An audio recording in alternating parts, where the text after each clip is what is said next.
Corona महामारी में जब लाशें बिछ रही थी तो देश के प्रधानमंत्री नाच रहे थे। जब लोग तालेबंदी करके लोगों के रोजगार उजाड़ दिए थे, शमशान घाट में जलाने के लिए लकड़ियां तक नहीं थी, तब यही प्रधानमंत्री जश्न मना रहे थे और जापान में जाकर भाषण दिया था, ढूंढिए मिल जाएगा, कि वहां पर बारात पहुंची थी, बारात वापस लौट गई, शमशान में लकड़ियां जलाने को नहीं थी। ये प्रधानमंत्री टॉर्च जलाओ, लाइट जलाओ, जश्न मना रहे थे। बहुत बार पुलवामा में आतंकी हमलों में, पहलगाम पुलवामा में हमारे जवान शहीद हो रहे, प्रधानमंत्री जी अपनी शूटिंग करवा रहे थे जिम कॉर्बेट में। तो मत ये बात करिए कि मैं अभी भी समझ नहीं पा रहा हूँ, मैं अभी भी समझ नहीं पा रहा हूँ। तो समझते, मैं अभी भी देश में मातम था, हल्का एक सेकंड, तब देश के प्रधानमंत्री अपनी शूटिंग कराते, जश्न मना रहे थे। हल्का एक सेकंड आप देखिए, आप सारे मुद्दे उठाइए, आप सारे मुद्दे उठाइए, आपको हक है बिल्कुल, जैसे सड़क पर प्रदर्शन का हक है उसी तरह डिबेट में भी। लेकिन मैं ये कह रहा हूं, उस एआई समिट में जाकर ही ऐसा प्रदर्शन करने की क्या जरूरत थी? कहीं और कर लेते, जंतर मंतर पे कर लेते, इंडिया गेट पे कर लेते, एआई समिट में क्यों घुसे? मैं आपको बताऊं, जंतर मंतर मैं गई थी, महिला कांग्रेस की राष्ट्रीय अध्यक्ष हूं। जब बलात्कारियों को पैरोल दिया जा रहा था, बेटियों के साथ बलात्कार हो रहे थे और ये बेल और पैरोल दे रहे थे, एफआईआर नहीं होने दे रहे थे, मैं जंतर मंतर गई थी। 5 मुकदमे हैं, अभी चार्जशीट हो गई हूं, कोर्ट से आई हूं, लड़ाई को आगे ले जा रही हूं। आप मत बताइए कि कहां लड़ना है, कैसे लड़ना है। जहां होनी चाहिए बात संसद में, वहां से तो प्रधानमंत्री भाग जाते हैं। वहां तो स्पीकर ही कहते हैं देश के प्रधानमंत्री को खतरा है। मैंने प्रधानमंत्री जी को कहा यहां मत हो। अब प्रधानमंत्री जी को जवाबदेही से बचाने के लिए संसद से भी आपने बाहर कर दिया, ये कहते हुए कि मैंने कहा है मत आइए, जान को खतरा है। कहीं चीन पे जवाब ना देना पड़े, कहीं अमेरिका के टैरिफ पे जवाब ना देना पड़े, चाहे बलात्कार बेरोजगारियों पर जवाब ना देना पड़े आपको। बदनामी देश की तब हुई जब एप्स्टीन फाइल में देश के प्रधानमंत्री और एक मंत्री हरदीप पुरी का नाम आता है। देश की बदनामी तब होती है, तो लेने के देने पड़ गए। देश की बदनामी तब होती है जब अमेरिका और दूसरे देश एक नोटिफिकेशन जारी करते हैं कि भारत की धरती पर बेटी आप सुरक्षित नहीं है, रिस्की है, सर्कुलर जारी होते हैं कि सुरक्षित रहें।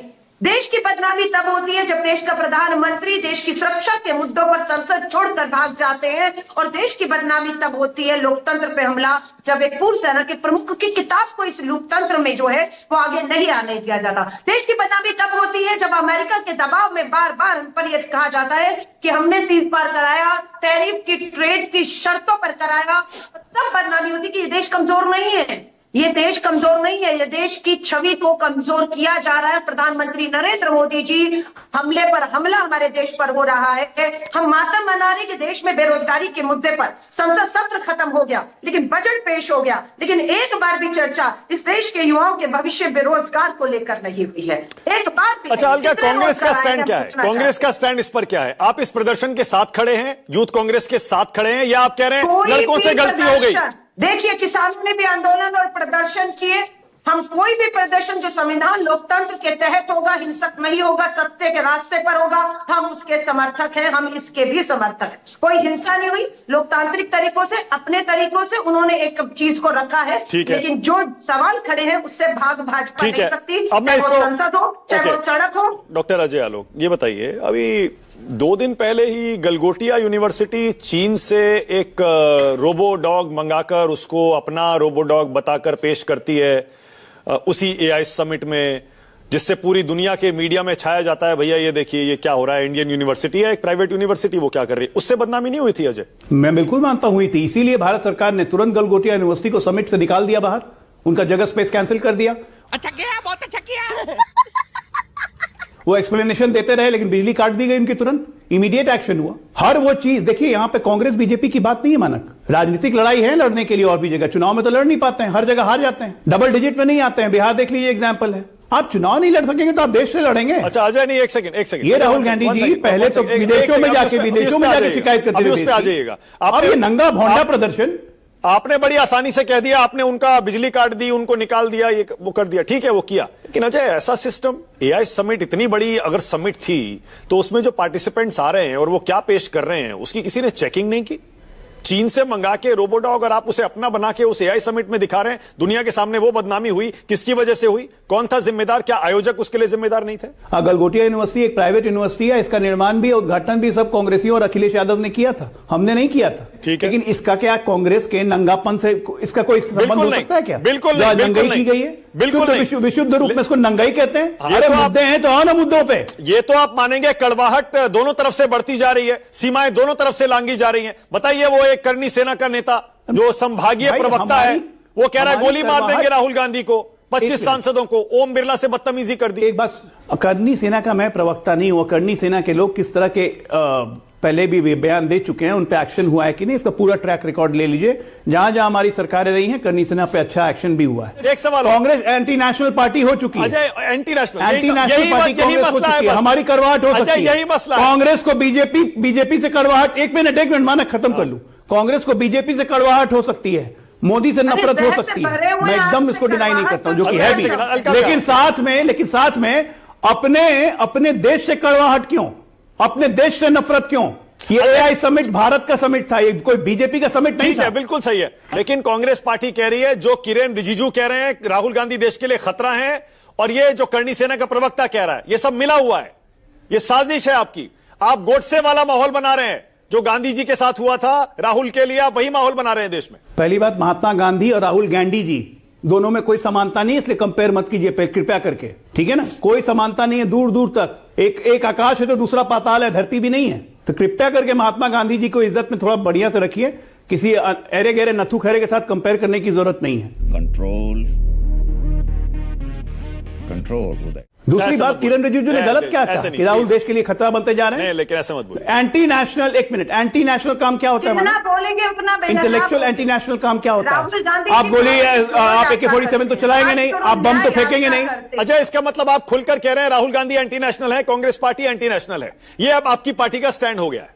बिल्कुल, जितने राजनीतिक काम कर रहे हैं वो एंटी, आज की भी ये हरकत एंटी नेशनल हरकत थी, ये देश के हित में हरकत नहीं थी। विदेशों में बैठ के देश को गाली देते हैं, वो कोई नेशनल हरकत नहीं, नेशनलिस्ट हरकत नहीं है। साफ कह रही हूँ, ये एकदम हार निताश बौखलाया हुआ विपक्ष सत्ता पक्ष है, जिसके बाद सब कुछ होने के बाद भी वो राहुल गांधी जी के बढ़ते कदमों को चाह कर भी नहीं रोक पा रहे। पहले ईडी पीछे लगाया, 55 घंटे ईडी लेकर बैठी रही, कुछ नहीं बिगाड़ पाए। फिर उनकी सदस्यता वायनाड से रद्द कर दी, फिर भी कुछ नहीं उखाड़ पाए। आज वही राहुल गांधी सिर्फ मुद्दों के ऊपर खड़े होकर सवाल करता है, प्रधानमंत्री जी सदन से भाग जाते हैं और उन्हें भागने में मदद ओम बिरला जी करते हैं। किरण रिजिजू कहते हैं वो राष्ट्र के लिए खतरा है। अरे राष्ट्र के लिए खतरा, बड़े बड़े पत्रकार कह रहे हैं 50 साल की पत्रकारिता में उन्होंने कभी ऐसा नहीं देखा कि सरकार का मंत्री नेता विपक्ष को राष्ट्र के लिए खतरा बता रहा हो। यानी कि कुछ भी बकवास, कुछ भी बोलना है बोल दीजिए, क्योंकि आपका बिकता है बकवास भी। आप अहिंसा, आप हिंसक लोग हैं। आपने महात्मा गांधी की हत्या की, आपने इंदिरा गांधी जी ने इस देश में अपना बलिदान खून दिया, राजीव गांधी जी ने बलिदान खून दिया, आज ये राहुल गांधी जी के खून के प्यासे हैं और अपने इन मोहरों को ये आगे करते हैं जो धमकी देते हैं, और लगाम न करी तो कोई बड़ी बात नहीं, राहुल गांधी जी की जान पर बनाएगी। मैं देश को कह रही हूं, इस परिवार का इतिहास उठाइए, त्याग और बलिदान का इतिहास रहा है। भारत जोड़ो यात्रा, भारत जोड़ो न्याय यात्रा करके सड़कों पर राहुल गांधी रहे हैं। बोलिए भाटी जी, आपकी बारी है। हमें ये अच्छी तरह समझ लेना चाहिए कि विरोध प्रदर्शन से देश के सम्मान बढ़ता है, लोकतंत्र मजबूत होता है। हमारे प्रधानमंत्री अक्सर बोलते हैं मदर ऑफ डेमोक्रेसी, या दुनिया का सबसे बड़ा लोकतंत्र। सबसे बड़ा लोकतंत्र हम इसलिए कहे जाते हैं कि हमारी सबसे ज्यादा आबादी है, लेकिन सबसे बड़ा लोकतंत्र होना कोई गौरव की बात नहीं है। गौरव की बात होगी जब हम सबसे महान लोकतंत्र बनेंगे, और महान लोकतंत्र में सरकार के नेताओं को इतना विशाल हृदय होना चाहिए कि विपक्ष के प्रदर्शन करने वाले लोगों को गले लगा सकें, उन्हें सम्मान दे सकें, और ऐसा कई नेताओं ने किया है। और अगर गले भी नहीं लगा सकते तो कम से कम चुप तो रहो, उन्हें गालियां तो मत दो। मैं सुन रहा था अजय आलोक जी को, अजय आलोक जी ने क्या क्या शब्द प्रयोग करे हैं प्रदर्शनकारियों के लिए। थेतराई कर रहे थे, फुहड़पन कर रहे थे, नंगापन, नंगई, माइंडलेस, राजनीतिक दिवालियापन, बेशर्मी, नंगा भौंडा प्रदर्शन। ये वही भारतीय जनता पार्टी है जो विरोध करने वालों को टुकड़े टुकड़े गैंग बताती है, शहरी नक्सल बताती है, खालिस्तानी बताती है, पाकिस्तानी बताती है, बिके हुए भाड़े के एंटी नेशनल। और अनंत जी भी कह रहे थे इकोसिस्टम, पता नहीं कौन सा इकोसिस्टम है। लोकतंत्र में विपक्ष के लिए अगर इस तरह के भद्दे शब्द प्रयोग किए जाएंगे, विपक्ष को गालियां दी जाएंगी और प्रदर्शन को आतंकवाद की तरह परिभाषित किया जाएगा, तो लोकतंत्र खतरे में है। ये बात हमें अच्छी तरह समझ लेनी चाहिए। लेकिन मैं कहना यह चाहता हूं कि ये प्रदर्शन जो इस सरकार में फर्जीवाड़ा चल रहा है, ये उसके खिलाफ है। हर मामले में हमारे प्रधानमंत्री बड़ी गौरव के साथ कहते हैं बार बार, देश में भारी संख्या में मोबाइल बन रहे हैं। कौन सा ब्रांड है आप बता दें मुझे मानक जी, भारत का कौन सा ब्रांड है जो बन रहा है? आप असेंबल कर रहे हैं, आप कोरिया के टेलीफोन, चाइनीज टेलीफोन, जापान के टेलीफोन, क्योंकि हमारे यहां लेबर सस्ती है, 85 करोड़ लोग 5 किलो राशन पे जी रहे हैं। वो सस्ते में ठेकेदारी में काम करने को तैयार हो जाते हैं, वो कंपनियां उसका लाभ ही उठा रही हैं। जिस बात पे आपको शर्मिंदा होना चाहिए। ओके भाटी जी, एक सवाल और। भाटी जी, एक सवाल। मोबाइल नहीं बन रहे हैं, असेंबल हो रहे हैं मोबाइल। एक सवाल और।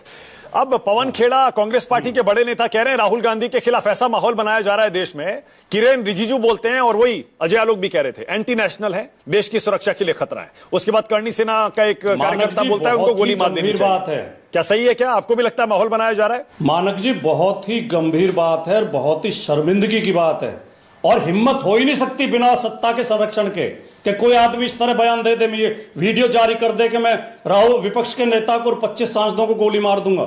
हिम्मत ही नहीं हो सकती। और आगरा में नहीं देखा आपने, एक निर्वाचित सांसद के, समाजवादी पार्टी के सांसद श्री रामजीलाल सुमन जी के घर पे पथराव किया गया।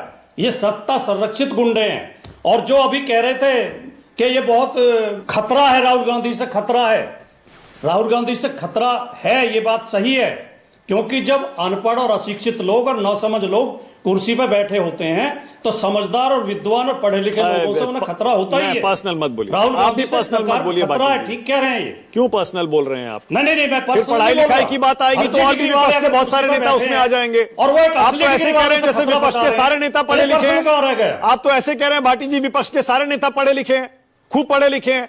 लेकिन कोई विपक्ष के नेता ने अपनी फर्जी डिग्री नहीं दिखाई होगी मानक जी।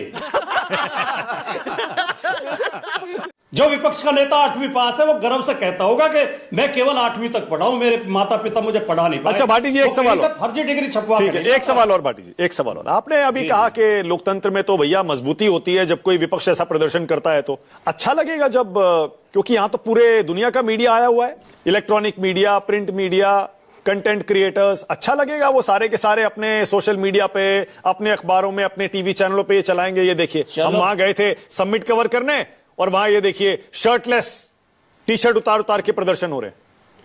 चलो एक बार को मैं मानक गुप्ता जी की बात से सहमत हो भी जाऊं, क्योंकि मानक गुप्ता जी किसी पार्टी के प्रवक्ता नहीं है, विद्वान पत्रकार हैं। चलो ये प्रदर्शन खराब था, इन्होंने कौन से अच्छे प्रदर्शन को समर्थन किया? किसान आ रहे थे तो उन्होंने नहीं रोका था क्या? उन्हें भी आतंकवादी बता रहे थे। शाहीन बाग में महिलाएं बैठी थी और बिल्कुल अहिंसक आंदोलन था, उन्हें नहीं बता रहे थे कि भाड़े किए हैं। और ओके, अजय आलोक छोटा सा जवाब, फिर आगे जा रहा हूं। अजय आलोक आपकी बारी है, बोलिए। अजय आलोक। आंदोलन जी भी कह रहे थे। अजय आलोक, देखिए भाटी जी की बात सुन के मुझे आश्चर्य नहीं हो रहा है, क्योंकि लेफ्ट लीनिंग इकोसिस्टम जो है, जो कि एब्सोल्युटली अर्बन नक्सल की तरह बोलता है, उसी तरह से ये बोल रहे हैं। भारत की आन बान अशान इनको चिंता नहीं है। खैर, नग्न प्रदर्शन करना मैं कोई बुरा नहीं मानता हूं, लोकतंत्र में प्रदर्शन सही में करना चाहिए, कपड़े खोल के ही प्रदर्शन हुए राजनीतिक दलों के द्वारा, लेकिन मंच देखना होता है। भाटी जी बहुत पढ़े लिखे हैं तो इतनी बुद्धि होनी चाहिए आपको भी कि मंच देखना होता है। न्यूयॉर्क में हार गए हैं रिपब्लिकन्स, डेमोक्रेट जीते हुए हैं। यूनाइटेड नेशंस का हर साल वहां असेंबली होती है, पूरे विश्व का लोग जुटता है। पहुंच जाए वहां रिपब्लिकन नंगे होके डेमोक्रेट्स के खिलाफ, या डेमोक्रेट पहुंच जाए क्योंकि डेमोक्रेट की तो सत्ता है वहां, पहुंच जाए रिपब्लिकन्स के खिलाफ यूएन के मंच पे प्रदर्शन करने। क्या बोल रहे हैं आप लोग? तो कहां बुद्धि छोड़ के आए? घर में आए छोड़ के? अपने आप को बहुत पढ़े लिखे समझदार कहते हैं, ये भी नहीं पता कि सेकंड लार्जेस्ट मैन्युफैक्चरिंग है मोबाइल फोन की इंडिया में। आपके नोएडा में होती है, सैमसंग करती है, एप्पल कर रही है, $1 बिलियन का एक्सपोर्ट हो रहा है। झूठ बोलो, बार बार झूठ बोलो। राजकुमार भाटी बोलिए। भाटी जी 30 सेकेंड्स। कुछ भी नहीं, मतलब जो मुंह में आया बक दिया। अजय आलोक ने कहा कि बुद्धि को घर पर छोड़ के आते हैं। बुद्धि का ठेका लेने वाले अजय आलोक से पूछो, इन्होंने 2 बातें कही। सैमसंग और एप्पल भारत की कंपनी है, ये मेरी बात को खुद ही सिद्ध कर रहे हैं। अरे नहीं है भारत की कंपनी, लेकिन भारत में इकाई स्थापित की है। अजय आलोक, आप से मुझे बाद में माफी मांगनी पड़ी थी, मैंने काफी अपशब्द आपके खिलाफ बोल दिए थे, लेकिन आप इतनी मूर्खता की बात करते हैं कि गुस्सा आ ही जाता है। हम बुद्धि घर छोड़ के आए हैं, बुद्धि का ठेका आपने ले रखा है, आपको विरासत में बुद्धि मिली है और सारी बात मूर्खता की कर रहे हैं। सारी बातें आपने मूर्खतापूर्ण की हैं। किसी बात में आपकी में तर्क नहीं है, सारे कुतर्क कर रहे हैं। सोचे करो, और जब बाद में इस वीडियो को देखना लोग क्या सोच रहे होंगे। जो ठीक है, ओके भाटी जी, आपने जवाब दे दिया। कौन मूर्ख आदमी, अब आपने कौन जवाब बुद्धि दे को दिया। पता अब मैं आप दोनों से कह रहा हूं, प्लीज पर्सनल मत करिएगा, प्लीज। ओके, पंकज शर्मा को लाइए। पंकज जी, आपने छोटा सा जवाब दिया था, मैं चाह रहा हूं थोड़ा सा उस पर और एक्सपैंड करिएगा। मैं आपसे भी यही कह रहा हूं, मैंने भाटी जी से कहा तो भाटी जी ने माना क्या हो सकता है। चलिए कि मैं एक बार को मान लेता हूं गलत किया गया होगा। ये दुनिया भर के मीडिया के सामने क्यों करना ये पंकज शर्मा? बाकी तो 364 दिन 360 दिन देश में विरोध होता ही है ना, प्रदर्शन चलते ही है। पंकज जी रुक जाते 5-7 दिन, क्या चला जाता? डिजिटल दुनिया है, एक चीज यहाँ होती है 1 सेकंड में पूरी दुनिया में फैल जाती है। ये एआई समिट में कर दिया, इससे ग्लोबल बदनामी हो गई। पूरी दुनिया एआई समिट को देख रही है, उस पर निगाह है। संसद में आप बोलने नहीं देंगे, जंतर मंतर पे आप प्रदर्शन करने नहीं देंगे, सारी जो पब्लिक डिस्कोर्स है उसके सारे स्पेस को आपने कंट्रोल कर लिया है। तो उसके बाद में क्या करें नौजवान? तो ये जो नौजवानों की कुंठा है, ये जो फ्रस्ट्रेशन है, ये कहीं ना कहीं तो निकलेगा। और आपने एआई ग्लोबल समिट किया, आपने उसमें इतनी अव्यवस्थाएं पैदा की कि ग्लोबल वर्ल्ड में बदनामी तो पहले ही हो चुकी थी कि आप एक कायदे से एआई का समिट तक तो आयोजित कर नहीं सकते। तुम चुल्लू भर पानी में जाके डूब के मर जाओ। खाली चिल्लाने से कि 100 देश आ गए, 100 देश आ गए, 20 देशों के राष्ट्राध्यक्ष आ गए, अरे अच्छा है आ गए। खाली आप भारत मंडपम की साज सज्जा कर दें, इससे कोई समारोह तो सफल नहीं हो जाएगा। पंकज जी, दुनिया में 1 लाख से 2 लाख करोड़ का निवेश लाने की आप तैयारी कर रहे हैं और आपकी हालत यह है कि ये सब हो रहा है। अच्छा पंकज जी, सुनील गलगोटिया साहब की जो काजू विश्वविद्यालय है, जो योगी जी के पी है, जो 2014 से पहले जब गुजरात के मुख्यमंत्री थे नरेंद्र भाई मोदी, तो जिन्होंने जिस गलगोटिया विश्वविद्यालय को भारत का सर्वश्रेष्ठ विश्वविद्यालय घोषित कर पुरस्कार दिया, आपको मालूम है बच्चे क्या कह रहे हैं गलगोटिया विश्वविद्यालय के? वो कह रहे हैं कि हमसे कहा जाता था कि अगर आप कांग्रेस पार्टी के खिलाफ सोशल मीडिया पोस्ट करेंगे, अगर राहुल गांधी के खिलाफ बोलेंगे, तो आपको इम्तिहान में अच्छे नंबर दिए जाएंगे, नहीं तो आपके अच्छे नंबर नहीं आएंगे। इस हद तो बच्चों का इस्तेमाल किया। अच्छा पंकज जी, अच्छा एक सेकंड पंकज जी, एक सवाल सुनिए ना। आपने अभी कहा कि ये युवाओं की कुंठा है कि वो प्रदर्शन कर रहा है, तो युवाओं की कुंठा है या कांग्रेस पार्टी की कुंठा है? ये अच्छा, अगर कांग्रेस पार्टी की भी कुंठा है तो बहुत अच्छा है। जिस तरह का माहौल 11 साल से है, उसमें किसी का भी कुंठित होना स्वाभाविक है। जो कुंठित नहीं है और इस माहौल का चेष्ट कर रहे हैं, मुझे तो उनके बारे में सोचना पड़ रहा है कि उनकी मानसिक अवस्था क्या है। कुंठित होना आज की सबसे बड़ी जरूरत है। पंकज जी, ओके, एक सवाल और मैं इसके बिना ये नहीं चाहता कि आप अभी रुकें। ये क्या वाकई ऐसा देश में माहौल बनाया जा रहा है राहुल गांधी के खिलाफ कि उन पर हत्या की कोशिश हो सकती है या उनकी जान को खतरा हो सकता है? देखिए, राहुल गांधी के खिलाफ एक इस तरह का नफरत प्रभाव पूरे समाज में भरने की कोशिश हो रही है कि पूरा समाज उद्वेलित होकर किसी दिन उनका नुकसान कर दे, ऐसी स्थिति बन सकती है।